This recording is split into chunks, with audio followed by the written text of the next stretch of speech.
Hi மக்களே, இன்றைக்கி நான் ஒரு குட்டி மெசேஜ் உங்கள்கிட்ட ஷேர் பண்ணிக்கலாம்னு நினைக்கிறேன். என்னென்னு கேட்டிங்கன்னா, இன்றைக்கி இருக்கக்கூடிய காலகட்டத்தில் அக்கம் பக்கத்தில் இருக்கக்கூடியவங்களாக இருக்கலாம், நம்மளோட ஃப்ரெண்ட்ஸாக இருக்கலாம், ரிலேட்டிவாக இருக்கலாம், நம்முடைய பிள்ளைங்களாக இருக்கலாம். அடுத்தவங்க மூலம் நம்ம பிள்ளைங்களையோ நம்ம ரிலேட்டிவோ பக்கத்தில் இருக்கிறவங்களை பற்றி ஏதாவது சொல்லி தருவாங்க. உடனே நாம் என்ன பண்ணிடுவோம்னா ஆட்டோமேட்டிக்கலாக அதை அப்படியே வெளியே பண்ணிடுவோம். ஓ, அவன் அப்படியா, அவன் நமக்கு துரோகம் பண்ணிட்டானே, அது பண்ணிட்டானே. முன்னாடி சொல்லுவாங்கள்ல, கண்ணால் காண்பதும் பொய், காதால் கேட்பதும் போய் தீர விசாரிப்பதே மெயின்னு சொல்லுவாங்க. ஸோ தயவு செய்து ஒரு விஷயத்த நல்லா நினச்சி பாருங்கள். நீங்கள் ஒரு தப்பு பண்ணிட்டீங்க அப்படின்னு சொல்லி இன்னொரு ஆளுக்கிட்ட சொல்லி அவங்க உங்கள்கிட்ட கேட்டால் எப்படி இருக்கும்?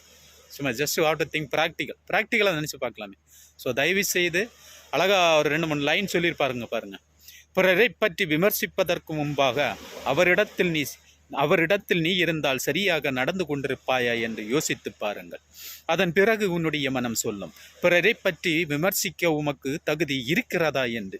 தன்னுடைய செயலும் தன்னுடைய வார்த்தைகளும் சரி என்று வாதாடுபவர்கள் மத்தியில் அமைதி மட்டும் உன்னுடைய ஆயுதமாக வைத்துக்கொள். அவர்களுக்கு புரிய வைக்க வரும் காலம் ஒன்று உள்ளது, சிந்தித்து செயல்படு, இதுவும் கடந்து போகும் என்று அழகாக சொல்லியிருப்பாங்க. ஸோ தயவு யாரை பற்றியும் தவறாக யாராவது சொன்னாங்கன்னா அப்படியான்னு கேட்டதா அப்படியே விட்டுருங்க. ஏன்னா இன்னைக்கு இருக்கக்கூடிய காலகட்டத்தில்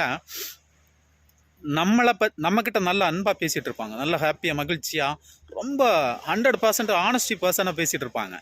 ஆனால் நம்மக்கிட்ட இருந்து எல்லாத்தையும் அப்படியே அப்சர்வ் பண்ணி இன்னொரு தேர்ட் பார்ட்டிக்கிட்ட ஒரு ஆளுக்கிட்ட சொல்லி சிரிப்பாங்க. டேய், அவன் அப்படியாக்கான், அது பண்ணிட்டான், இது பண்ணிட்டான், லைஃப்பில் ரொம்ப ஸ்பாயில் ஆகிட்டான், ரொம்ப எல்லாம் லாஸ் பண்ணிட்டான், ரொம்ப டவுன் ஆகியிருக்கிறான், அவன் லைஃப் முடிஞ்சிடுச்சு அப்படின்னு.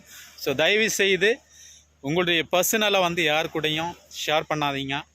பர்சனலாக இருக்கட்டும்.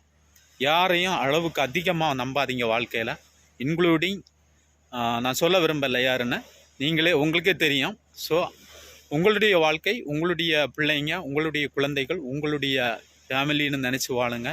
யாருக்கிட்டையும் எதையும் ஷேர் பண்ணாதீங்க.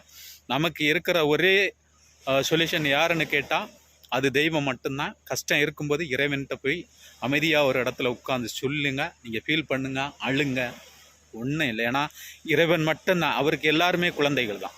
அவர் யாருக்கிட்டையும் யாரை பற்றியும் எதுவும் சொல்லி ஷேர் பண்ணவே மாட்டார், சிரிக்கவே மாட்டார். ஓகே.